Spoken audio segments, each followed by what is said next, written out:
السلام علیکم ناظرین، آپ دیکھ رہے ہیں نیا پاکستان۔ طلعت حسین کے ساتھ جیو نیوز پر اسلام آباد اسٹوڈیو سے۔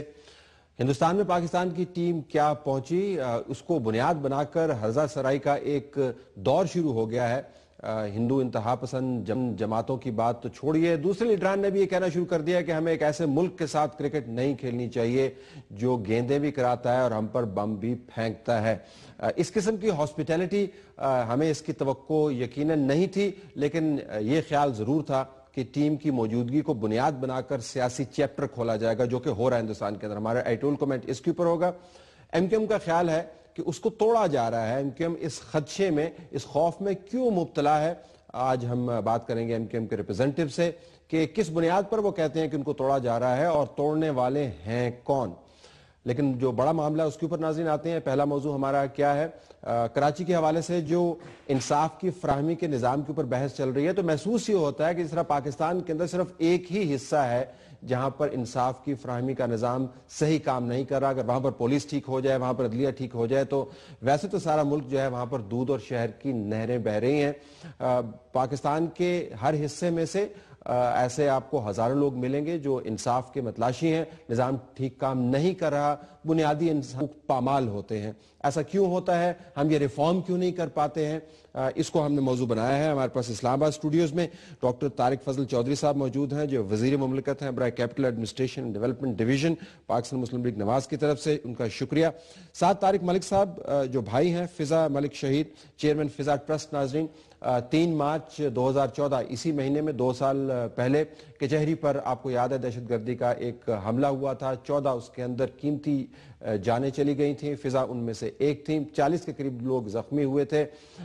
اس کے بعد ہمارا خیال تھا کہ شاید ان لوگوں کو انصاف مل گیا ہوگا، لیکن ساتھ طارق صاحب جو ہیں ان تمام لوگوں کی جو اللہ کو پیارے ہو گئے، جو زخمی ان کی نمائندگی کرتے ہوئے ہمیں بتاتے ہیں کہ انصاف نہیں مل رہا۔ احمد اویس صاحب جو ماہر قانون ہیں اور انسانی حقوق اور انصاف کے نظام کے اوپر گہری نظر رکھتے ہیں، ہمیں لاہور سے جوائن کر رہے ہیں۔ تینوں مہمانوں کا شکریہ۔ اویس صاحب، اگر میں آپ سے بریفلی پوچھ پاؤں کہ آپ کو اگر سمری فارم میں بتانا ہو کہ پاکستان بھر میں انصاف کے نظام کی فراہمی کا جو نظام ہے اس کی حالت کیا ہے، تو آپ کیا کہیں گے؟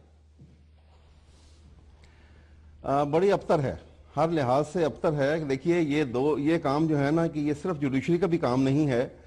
سب سے پہلے تو یہ کام حکومت کا ہے۔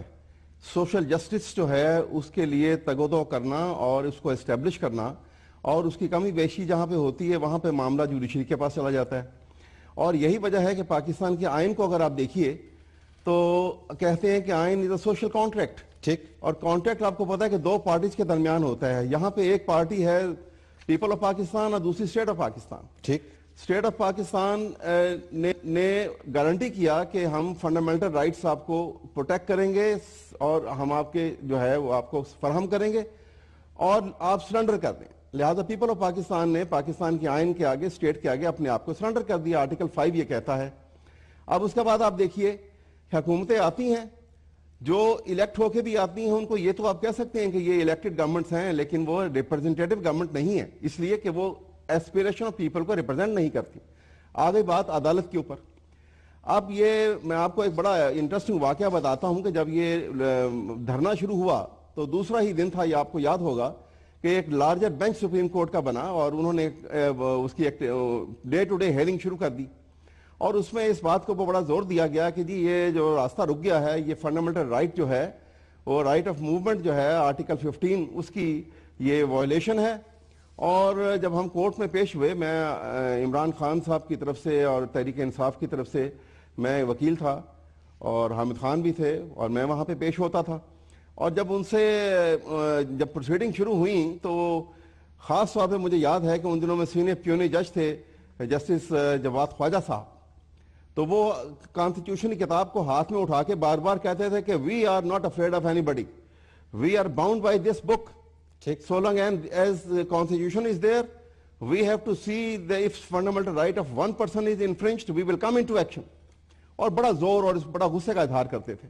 میں نے ان سے کہا جب آرگو کرتے ہوئے، میں نے کہا جناب میں آپ کے سامنے ایک بات کرنا چاہتا ہوں۔ آپ نے کہا بالکل رائٹلی کہا کہ ایک آدمی کا بھی اگر فنڈامنٹل رائٹ جو ہے وہ انفرنج ہوتا ہے تو supreme court will have to come into action، لیکن اسٹیٹمنٹ جو ہے پارلیمنٹ دی گئی یہاں کے فائنانس منسٹر نے کہ 42.3% بلو پاورٹی لائن ہے پاکستان کی آبادی، تو اس کا مطلب ہے کہ 9 کروڑ سے زیادہ آبادی بلو پاورٹی لائن ہے، اور اس بلو پاورٹی لائن کو آپ سمجھتے ہیں کہ اس کا مطلب کیا ہوتا ہے. اور اگر یہ بات درست ہے تو ان کے فنڈامنٹل رائٹس کا کون پوچھنے والا ہے؟ نہ حکومت نے کبھی خیال کیا کہ 1947 میں بھی اگر وہ تھر کے علاقے میں اور ساؤتھ پنجاب میں ایک ہی چھپڑ سے مویشی اور انسان اور جانور سب پانی پیتے تھے، اور آج 2014-15 آ گیا، اس زمانے میں 14-15 چل رہا تھا کہ یہاں پہ وہی کیفیت ہے. تو وہ کہاں گئے فنڈامنٹل رائٹ؟ اور پھر آپ خاموش کیوں ہیں؟ آپ تو کہتے ہیں ایک آدمی کا انفرنج ہوگا تو ہم ذرا اسی بحث ذرا میں ڈاکٹر صاحب سے بھی پوچھتا ہوں اسی بحث کو. آپ نے کہا کہ نمائندگان جو ہیں ووٹ سے الیکٹ ہو کے آتے ہیں لیکن عوام کے جذبات ایسپریشنز کو ریپرزینٹ نہیں کرتے. بہت سارا کام آپ کو کرنا تھا، یہ ریفارم آپ کو کرنا تھا، آپ کو لوور جوڈیشری کے اوپر فوکس کرنا تھا، آپ کو تھانہ ٹھیک کرنا تھا، بنیادی انسانی حقوق کی فراہمی کرنی تھی، لیکن وہ نہیں ہو پا رہا. تو آپ منتخب حکومت تو ہیں لیکن آئینی حکومت شاید نہیں ہے. بسم اللہ الرحمن الرحیم. کلن صاحب، میں بالکل جو آپ نے حکومت ہونے کے حوالے سے جو ذمہ داریاں ہوتی ہیں یقیناً ان کے حوالے سے میں بات کروں گا، لیکن اگر آپ اجازت دیں تو آج کے موضوع کے حوالے سے میں تھوڑی سی مزید جو آپ نے بات کی اس میں اضافہ کرتے ہوئے یہ کہوں گا کہ 2 مختلف موضوعات ہیں یہ بنیادی طور پہ. جو موضوع آپ نے کہا اس کے آگے 2 حصے آپ اس کو کہہ لیں وہ ہیں. ایک حصہ تو وہ ہے جو ہمارا پاکستان کے اندر عدالتی نظام ہے، اس میں FIR کے اندراج سے لے کے تفتیش، اس کے بعد چالان، کیس کا ٹرائل، گواہ کیسے آتے ہیں، ان کو کوئی پروٹیکشن ہے یا نہیں، اس سب میں بہتری کی ضرورت ہے. اس سب کے اندر خرابیاں موجود ہیں. یعنی FIR اندراج ہوتی ہے، اس کے بعد جو تفتیش ہوتی ہے پولیس کا کام ہے، اس میں نقائص ہیں، ریفارمز ہو رہے ہیں، اس پہ بعد میں بات کرتے ہیں.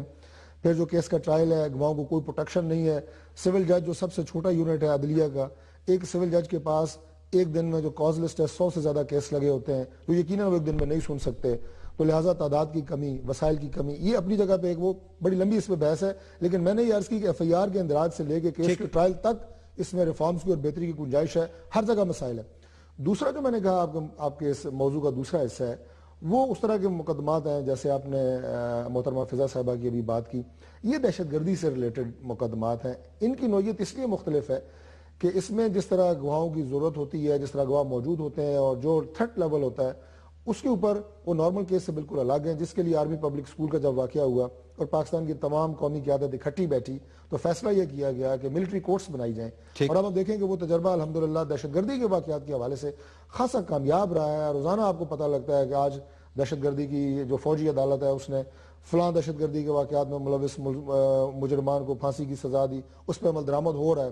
تو لہٰذا وہ جو ایک فاسٹ ٹریک ان کیسز کے حوالے سے حکومت نے ایک فیصلہ کیا تھا اور پاکستان کی تمام اس میں سیاسی پارٹیاں ساتھ بیٹھی تھیں، میرا خیال ہے وہ ایک کامیاب تجربہ ہے، کوئی دو رائے نہیں ہے. فاسٹ ٹریک ذرا پوچھ لیتے ہیں. ریفارمز کا تعلق ہے، ریفارم پہ آتے ہیں. ابھی ریفارم کے اوپر آتے ہیں. کرنا کتنا فاسٹ ٹریک ہے جی؟ 2 سال ہوئے. ابھی انہوں نے ذکر کیا کہ 9 کروڑ لوگ پاورٹی لائن کے نیچے رہتے ہیں، ان کے حقوق کیا ہوں گے؟ آپ ان میں سے نہیں ہیں، آپ پاورٹی لائن کے نیچے نہیں ہیں. تو مفروضہ یہ ہے کہ آپ کے پاس انصاف کی جو فراہمی ہے اس کی سہولت زیادہ مہیا ہوگی. آپ کا ایکسپیرینس کیا ہے؟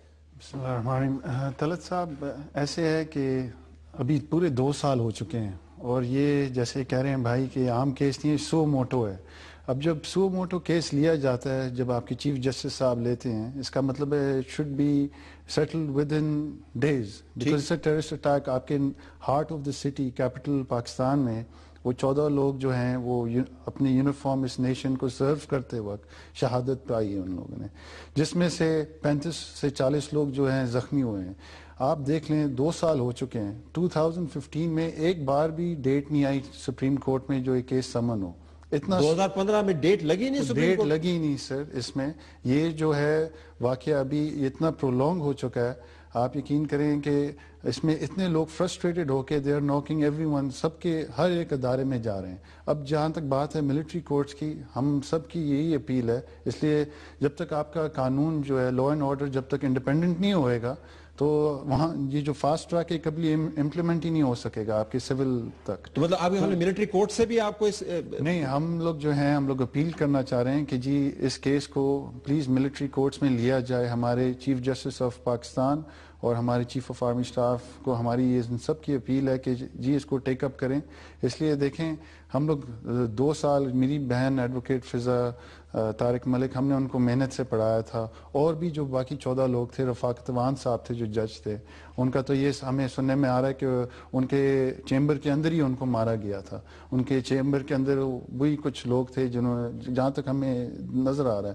لیکن یہ جو اب as being a Pakistani citizen, نہ ہم لوگ کوئی پولیٹیکل گین کے لیے یہاں پہ نام پولیٹیشنز ہیں، ہم تو اپیل ہی کر سکتے ہیں. آپ کی اپیل یہ ہے کہ ملٹری کورٹ میں ٹرانسفر کیا جائے، تو آپ ان وے طارق صاحب کی بات کو سپورٹ کر رہے ہیں کہ ملٹری کورٹس کے ذریعے آپ کو انصاف جلدی مل سکتا ہے.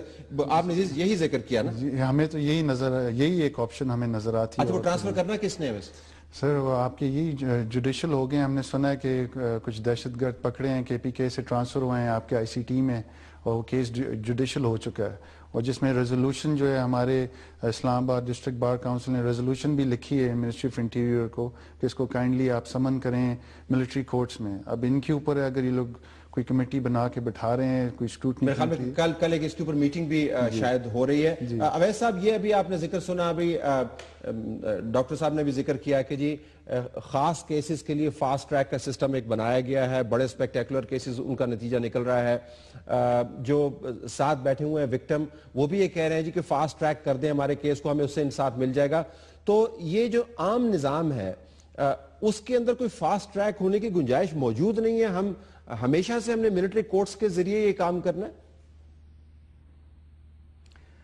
یہ بڑی بدقسمتی ہے طالب صاحب کہ یہ سسٹم اور یہ نظام جس میں ہم اس وقت بیٹھے ہیں، آپ کبھی غور سے دیکھیں کہ یہ نظام صرف اس وقت وہ ان لوگوں کو پروٹیکٹ کر رہا ہے کہ جن کی ٹینڈیکلز بڑی دور تک پھیلی ہوئی ہیں اور وہ کرپشن کی انتہا کی ہوئی انہوں نے، ان کو یہ پروٹیکٹ کرتا ہے. باقی تمام جو ایک بڑی آبادی ہے کروڑوں کے اندر، اس کا کوئی پرسان حال نہیں ہے. نہ ان کے دل میں وہ سینسیٹیو، ان کے سینے کے اندر وہ سینسیٹیو ہارٹ ہے کہ جہاں پہ یہ ان کے دکھ اور تکلیف کو محسوس بھی کر سکیں. ابھی جس طرح طارق صاحب نے بات کی ہے کہ اتنا بڑا حادثہ ہوا اور بالکل اسلام آباد کے ہارٹ میں ہوا، سو موٹر نوٹس بھی لیا گیا، تو کیوں پورے ایک سال میں وہ پٹیشن نہیں لگائی گئی، وہ سنا کیوں نہیں گیا، اور اس کے اوپر ایفیکٹولی سٹیپس جو لینے چاہیے تھے وہ کیوں نہیں لیے گئے؟ یہ کسی کو تکلیف محسوس نہیں ہوتی ہے، کوئی کسی کو رات کی نیند اڑتی نہیں ہے، نہ کسی چیف جسٹس کی، نہ کسی جج کی. وہ بڑی افسوس کی بات ہے. میں اس پروفیشن سے تعلق رکھتا ہوں اور دن رات ہمارا وہاں پہ ہے، لیکن جو بات صحیح ہے جس کو ہم محسوس کرتے ہیں اور جس کی وجہ سے آج دیکھیے نا، یہ جو ہے سب یہ کہہ رہے ہیں کہ جی ملٹری کورٹ میں چلا جائے. فیتھ جو ہے ہمارے ایگزسٹنگ جوڈیشل سسٹم کے اوپر، عوام کا فیتھ جو ہے وہ ڈے بائی ڈے ختم ہوتا چلا جا رہا ہے، اور وہ ملٹری کورٹ کی طرف بات کر رہے ہیں، جانتے بوجھتے کہ ملٹری کورٹ جو ہیں وہاں پہ انصاف والی بات کوئی نہیں ہے. ہاں، ارلی ڈسپوزل جو ہے، کوئک ڈسپوزل کی بات تو ضرور ہے، لیکن کوئی اور راستہ نہیں ہے. ہر آدمی چاہتا ہے کہ اس کے ساتھ جو زیادتی ہوئی ہے وہ اس کا فیصلہ ہو، اور جلدی فیصلہ ہو، اور وہ لوگ ایسے مجرمان جو ہیں، ایسے ملزمان جنہوں نے اتنا بڑا جرم کیا ہے، وہ کیفر کردار تک پہنچائے جائیں. لیکن جب وہ ان کو کوئی اس میں ہل جل نظر نہیں آتی ہے، تو ہمیں ایک کامن مین جو ہے اس کا کیا تعلق ہے کہ ایک سسٹم کون سا ہے. ذرا ڈاکٹر صاحب سے پوچھیں، ریفارم کی بھی بات کی، اب ڈاکٹر صاحب نے ابھی ریفارم کے بعد، ڈاکٹر صاحب ملٹری کورٹس ظاہر ہے بذریعہ ایک آئینی امینڈمنٹ کے لے کے آئے ہیں، اس کے اوپر اب تقریباً 1.25 سال ہونے کو ہے، اب وہ ختم بھی ہو جائیں گی. اس دوران آپ نے وہ تمام کام کرنے تھے جو ملٹری کورٹس کے خاتمے کے بعد انصاف کی تیزی کا باعث بنے. ہمیں ابھی تک ماں سوائے ایک کمیٹی کی جو رپورٹ ہمارے سامنے آئی ہے، کوئی بڑی ریفارم ہمیں نظر نہیں آتی. ٹھیک ہے، آپ نے سکول بھی ٹھیک کر دیے ہیں، آپ نے موٹر ویز بنا دیے ہیں، آپ نے اوور ہیڈ برج بنا دیے ہیں، آپ نے 2-2.5 سال میں بڑا کام کیا جو نظر آتا ہے، لیکن جو کرنے والا کام ہے اس کے اندر آپ یہ کچھوے کی چال ہے، بہت سلو آپ چلتے ہیں. ڈرتے ہیں آپ لوگ؟ کیا مسئلہ؟ نہیں طلعت صاحب، گزارش یہ ہے کہ یہ بہت سارے اہم کاموں میں سے ایک کام ہے جو اس وقت موسٹ امپورٹنٹ ہے. بالکل، میں آپ کو عرض کر دیتا ہوں کہ اس میں پرائم منسٹر صاحب نے نہ صرف پاکستان کے اندر اس تمام نظام کو جس کی ہم بات کر رہے ہیں، ظاہر ہے اس میں حکومت ایک حد تک ہے، اس کے بعد ایک عدالتی نظام ہے، ان کا اپنا ایک ہے. جس وقت جوڈیشل ایکٹیویزم تھا اور بہت زیادہ کیسز سو موٹو بھی ہو رہے تھے، اور جوڈیشری پاکستان کی میرا خیال ہے اپنے تاریخ کے سنہرے ترین دور میں ہے، اور اس کے اثرات اب بھی ہمیں جوڈیشری پہ نظر آتے ہیں کہ کوئی واقعہ کسی جگہ نظر آتا ہے، جوڈیشری فوراً آگے آتی ہے. اور وہ تو میرا خیال ہے تھوڑا سا اس حوالے سے جو ریفارمز جوڈیشری کے اندر اس لیول پہ ہونی چاہیے تھے، ان کی اپنی جگہ پہ. دیکھیں، آپ نے پش کیا نا آئینی امینڈمنٹ، آپ نے پش کیا آئینی امینڈمنٹ، آپ نے آئین امینڈ کر دیا، کورٹ نے اس کو انڈورس کر دیا. گزارش کرنے کا مقصد یہ ہے کہ اگر آپ کام کرنا چاہیں اور لوگوں کی سپورٹ اس کے پیچھے ہو تو judiciary will fall in line. اچھے کام کو ہر ایک انڈورس کرے گا، لیکن آپ کرتے نہیں. عدالتیں بھی ساتھ کھڑی ہوتی ہیں. اس وقت جس طرح میں نے اس نظام کی بات کی، اس کو بہتر بنانے کے لیے ہماری ایک ریفارمز کی کمیٹی جسے زاہد حامد صاحب ہیڈ کر رہے ہیں، وفاقی وزیر ہیں، وہ موجود ہے، اور انشاءاللہ آپ دیکھیں گے کہ ہم اس میں بہت جلد آپ کو ریفارمز کی وہ تمام اقدامات بھی آپ کے سامنے قوم کے سامنے رکھیں گے، اور اس پہ عمل درآمد بھی آپ کو کر کے دیں گے۔ باقی دیگر اداروں میں بھی، جیسے پچھلے دنوں نیب کی بات ہوئی، تو وہ جو ریفارمز کی بات تھی نیب کے ان کو کلپ کرنے جا رہے ہیں، میں ایک جملے میں صرف یہ بات کر رہا ہوں، وہ بات بھی پرائم منسٹر صاحب کی تمام اداروں کے لیے، ہم پولیس کی بات بھی کرتے ہیں، ہم بیوروکریسی کی بات کرتے ہیں، اور ان کے لیے باقاعدہ نہیں میں اس کی تفصیل میں نہیں جاؤں گا، آپ کا پروگرام بہت مختصر ہوتا ہے۔ میں صرف اس ایک سٹیٹمنٹ کی بات نہیں کر رہا، لوگوں نے کہا جو ریفارمز ہو رہی ہیں شاید نیب میں ہو رہی ہیں، تو میں اس کی کلیریفیکیشن کر رہا ہوں کہ وہ تمام اداروں میں ہو رہی ہیں، وہ بیوروکریسی میں بھی ہیں، وہ آپ کی پولیس میں بھی ہیں، وہ اس نظام کو بہتر بنانے کے لیے ہیں۔ اور ابھی جو میرے جو بھائی لاہور سے بات کر رہے ہیں جی پرویز صاحب، وہ کہہ رہے ہیں کہ شاید ایک نظام کسی کو پروٹیکٹ کر رہا ہے، یہ کسی کو پروٹیکٹ نہیں کر رہا ہے، اس میں کوئی شک نہیں ہے کہ اس کی اندر جو خامیاں ہیں، کمزوریاں ہیں، ان سے باثر لوگ جو پیسہ لگا سکتے ہیں اس سے فائدہ ضرور اٹھاتے ہیں، لیکن یہ نظام کسی کو پروٹیکٹ کرنے کے اب یہ فرسودہ ہو چکا ہے بنیادی طور پہ۔ اسلام آباد جب بنا تھا اس کی آبادی تھی 5 لاکھ، آج کی آبادی 25 لاکھ ہے، تو یقیناً اب ریفارمز کی ضرورت ہے، اب ماسٹر پلان میں تبدیلی کی ضرورت ہے۔ یہ اسی طرح اس نظام کو آپ کا تجربہ کیا رہا ہے اس نظام سے؟ کیونکہ آپ نے تمام نظام میں سے گزرے ہیں نا، آپ نے بہترین دروازے بھی کھٹکھٹائے، اس نظام کا تجربہ کیا رہا ہے؟ لیسنز کیا ہیں آپ کے؟ دیکھیں سر، اگر ہم فیکٹس کی بات کرتے ہیں، میں ادھر ہی پلا بڑھا ہوں، ادھر ہی پیدا ہوا ہوں، اسلام آباد میں، انہی گلیوں میں ہم لوگ چلتے تھے، یہاں پہ ہم لوگ کھیلتے تھے۔ اب آپ مجھے بتائیں، کوئی باپ جو ہے اپنی بیٹیوں کو یا بچوں کو یہ جو نظام کی بات کر رہے ہیں، اس نظام میں، اس معاشرے میں اسکول بھیجتے وقت بھی گھبراتے ہیں۔ یہ وہی افیکٹس ہیں جو ہمارے اتنے پریشرائز ہو کے ہم جو عوام ہے اتنا آ چکا ہے کہ ہم ڈر کے مارے باہر بھی نہیں بھیجتے اپنے بچوں کو اسکول، ہم باہر ان کو ملک سے باہر بھیج رہے ہیں ان کو پڑھانے کے لیے۔ کیوں؟ اس لیے یہاں پہ کیا سیکیورٹی دیتے ہیں، اسکولس کو تو ان لوگوں نے بالکل جیل بنا کے رکھ دیا ہے، بچے تک بھی پوچھتے ہیں کہ یہاں پہ کیا ہو رہا ہے۔ مطلب کہ آپ دیکھیں، آپ مین جو ہے فوکس، جب تک آپ کی لا اینڈ آرڈر انڈیپینڈنٹ نہیں ہوئیں گے، آپ کے اسلام آباد، آپ کوئی بھی شہر لے لیں، اس کے حالات ٹھیک نہیں ہو سکیں گے۔ اس پر ہم ذرا ناظرین آپ کو بتاتے چلیں کہ جو رپورٹ کچہری اٹیک کے اوپر بنی تھی، اگر آپ اس رپورٹ کو پڑھ لیں اور اس میں جو اسلام آباد پولیس کے بارے میں لکھا گیا ہے، تو میرے خیال بعد اسلام آباد کے 4 آئی جی اس طرح ہی چینج ہونے چاہیے تھے جس طرح سندھ کے آپ نے آئی جی چینج کیے، کیونکہ پولیس کی جن کا، لیکن ہم نے پولیس ریفارم اسلام آباد کے حوالے سے نہیں سنا۔ چودھری نثار بہت تگڑے ہیں، شاید اس وجہ سے ان کی منسٹری کے اوپر کوئی بات نہیں ہو سکتی۔ Is that the reason؟ نہیں، بات یقیناً آپ میڈیا کرتے ہیں، کوئی ایسی بات نہیں ہے۔ ناراض ہو کے وہ کہتے ہیں وہ ایک سوڈو انٹلیکچوئلز ہیں، تو ہم نے بھی ایک سوڈو پولیٹیشنز کی پھر ایک اصطلاح نکالی ہوئی۔ دیکھیں، گزارش یہ ہے کہ ظاہر ہے وزیر داخلہ کی جو منسٹری ہے اس کا ایمبیٹ بہت بڑا ہے، اس کا دائرہ کار بہت وسیع ہے، لیکن اسلام آباد پولیس کے حوالے سے، اسلام آباد ایڈمنسٹریشن کے حوالے سے آپ کو ماضی میں جو کچھ یہاں ہوتا رہا اور ابھی جو کچھ ہو رہا ہے وہ بڑی واضح تبدیلی نظر آتی ہے۔ آپ خود اسلام آباد میں رہتے ہیں، اسلام آباد پولیس میں بہتری ہے، پنڈی میں رہتا ہوتا تو میں آپ کی بات پہ یقین کر لیتا نا۔ میں اسی لیے یس کر رہا ہوں جناب کہ آپ تو خود گواہ ہیں اس بات کے۔ ذرا ویسا آپ کے پاس آنا چاہیں گے ہم، ابھی طارق صاحب نے ذکر کیا کہ ریفارم جو ہے ایک سلو پروسیس ہے، ہم کریں گے ضرور اور یہ ریفارم امپلیمنٹ ہو جائیں گی، لیکن پاکستان کے اندر تو حالات اس قسم کے بنے ہوئے ہیں کہ لوگ چاہ رہے ہیں کہ پچھلے سال ریفارم ہو جانی چاہیے تھی، تو اس دوران لوگ کیا کریں اویس صاحب؟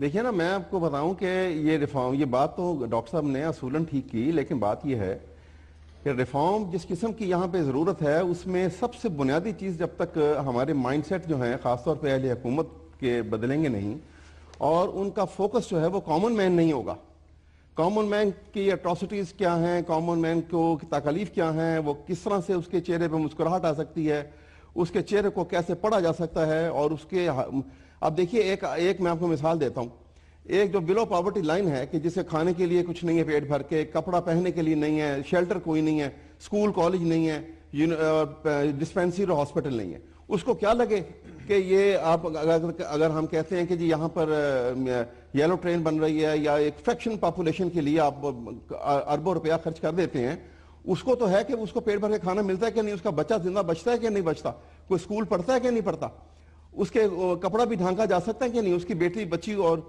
بیوی کو اٹھا کے لے جاتا ہے، کوئی پرسان حال ہے کہ نہیں ہے۔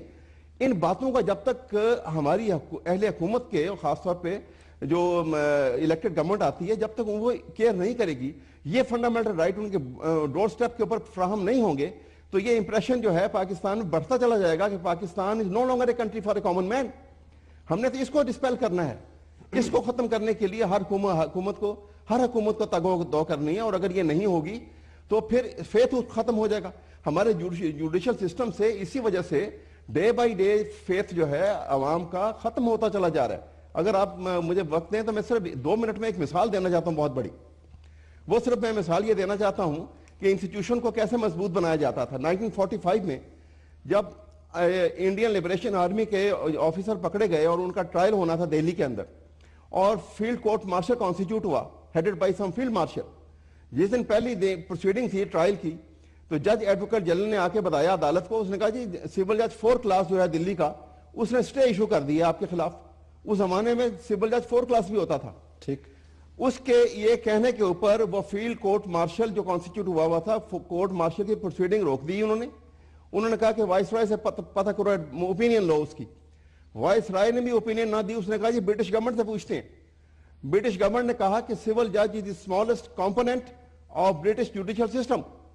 his order should be respected and obeyed. Adjourn hearing till it is vacated. اور اس کے بعد میں ویکیٹ ہوا آرڈر. اس سول جج کی نہ ACR کسی نے خراب کی, نہ اس کو کوئی اٹھا کے لے گیا, نہ اس کی فیملی کو اٹھا کے لے گیا. میں یہی کہنے والا تھا کہ آج کا دور ہوتا تو نہ سول جج نے بچنا تھا اور نہ اس کی کورٹ نے بچنا تھا. آج کا دور ہوتا. میں نے جو وقت کے ساتھ صرف تھوڑی سی بات عرض کروں گا کہ وقت اور حالات کے ساتھ جن تبدیلیوں کی ضرورت ہوتی ہے ان تبدیلیوں کی اس وقت ضرورت ہے. یہ نظام اس وقت موجودہ سسٹم کے لحاظ سے فرسودہ ہو چکا ہے. یہ وہی نظام ہے جس کی وجہ سے جس کی مثال دے رہے ہیں, یہ وہی نظام ابھی تک چل رہا ہے. یہ دور کا نظام ہے جو ابھی تک یہاں پہ چل رہا ہے. جب طبقہ اشرافیہ انصاف خرید سکتا ہے تو اس کو کیا ضرورت پڑی ہے کہ غریب کے لیے اب انصاف کا نظام لے کے آئے؟ نہیں دیکھیں, اس میں یہ نہیں ہے کہ جو اشرافیہ ہے یا پاکستان میں جو ایلیٹ کلاس ہے وہ ساری کی ساری اس نظام سے بالکل کوئی مبرہ ہے. بالکل مبرہ ہے. کیوں مبرہ نہیں ہے؟ بالکل مبرہ ہے. وہ اس نظام کے اوپر رہتی ہے. ماشاءاللہ جو اب آپ کا اس وقت وائبرنٹ میڈیا موجود ہے, اس میں یہ یقین رکھتا ہوں کہ جو شخص جتنا ذمہ داریوں کے حساب سے یا سیاست میں دیکھیں جتنا اوپر جاتا ہے اتنا کمزور ہوتا جاتا ہے. وہ فریجائل ہوتا ہے. وہ یعنی اس کو آپ یہ کہیں کہ جو عام آدمی بچ سکتا ہے اس کا بچنا بہت مشکل ہوتا ہے. یہ ایسا نہیں ہے کہ ہم اس کو, میں نے خود یہ بات کی کہ وہ اس نظام میں موجود جو خرابیاں ان سے فائدہ اٹھاتے ہیں, اس میں کوئی شک نہیں. ایک چیز میں صرف عرض کرنا چاہوں گا, دیکھیں ہم نے ایک کوشش کی اور وہ کوشش تھی کہ ابھی مردم شماری کے حوالے سے حکومت نے ایک فیصلہ کیا. ابھی وسائل ہمارے پاس اس طرح کے خاص طور پہ افرادی قوت کے حوالے سے فوج جو ہے ظاہر ہے وہ بیزی ہے بہت سارے آپریشنز میں, لیکن ابھی انشاءاللہ ملتوی ہوئی ہے. ابھی ہم نے وہ منسوخ نہیں کی. یہ ساری چیزیں ہمارے پاس کیا ہے, وسائل کتنے ہیں ہمارے پاس, آبادی کتنی ہے ہمارے پاس, کتنا نظام کس مد میں کس جگہ ہونا چاہیے, ریسورسز کو کیسے استعمال ہونا چاہیے, اس سے بھی میں سمجھتا ہوں بہت فرق پڑے گا. ٹرین بنانے کے لیے تو آپ نے کوئی سنسس کا انتظار نہیں کیا. اس کے سنسس ایک شہر کا سنسس غریب کی بات آئی ہے تو آپ کو سنسس یاد آ گیا. یہ پتا ہوتا ہے کہ شہر کی آبادی کتنی ہے. نہیں پتا آپ کو نہیں پتا ہے. سنسس کے بتا آپ کو نہیں پتا کہ لاہور کے اندر کتنے لوگ اس ٹرین کو استعمال کریں گے. لیکن آپ نے بنا لی نا, جو ڈیجٹ دیتے ہیں تقریباً اس سے ملتے جلتے ہی, تو اسے تقریباً اس سے ملتے جلتے ہی کچہریوں کے ڈیجٹس بھی استعمال کریں اور ریفارم کا آغاز کریں. میں یہ نہیں کہہ رہا کہ یہ بات کوئی ریفارم سے روکتی ہے, لیکن میں یہ کہہ رہا ہوں کہ ہم بنیاد کو ٹھیک پیدا کروا رہے تھے اس وجہ سے. بنیاد کو ٹھیک کرنے جا رہے ہیں. دیکھیں سر, آئی وڈ سے مال کے کسی کے اوپر انگلی یہاں پہ نہیں ہم اٹھانے آئے, ہم لوگ آئے ہیں حل کے لیے. آپ کے اس وقت جب یہ واقعہ پیش ہوا تھا, آپ کے سیکرٹری انٹیریئر شاہد خان صاحب, میں نام نہیں پورے لوں گا, لیکن آپ کے چیف کمشنر, آپ کے IG اسلام آباد, آپ کے AIG, آپ کے SSP سب کہتے ہیں کہ it's failure of state and failure of administrative actions. آپ کے IG تک یہاں پہ کہتے ہیں, میں آپ کو بتاؤں if you allow me, کہتے ہیں کہ جی there were some elements جن کی وجہ سے میں اپنے پورے ٹاسک نہیں کر سکا. there are certain elements which were stopping him to complete his task. جب آپ کے سینئر رہنما کے یہ کمپلینز ہیں اور جب آپ کے پاس سب کچھ اویلیبل ہے, تو why this incident first place took, you know. Okay, I have to leave it there. بنیادی طور پر جو بات ہے کہ جو انصاف کا متلاشی ہے وہ ویٹ نہیں کرے. ریاست اگر آئینی طور پر اپنے آپ کو لوگوں تک سمجھانا ہے اور اپنی جسٹیفیکیشن وضاحت دینی ہے, اور حکومتوں کو مینڈیٹ کے علاوہ اگر لوگوں کے دل جیتنے ہیں, تو انصاف کے نظام کو درست کیے بغیر آپ یہ کام نہیں کر سکتے. معاملہ ایک کراچی کا نہیں ہے, معاملہ تمام پاکستان کا ہے جس کا نظام جو ہے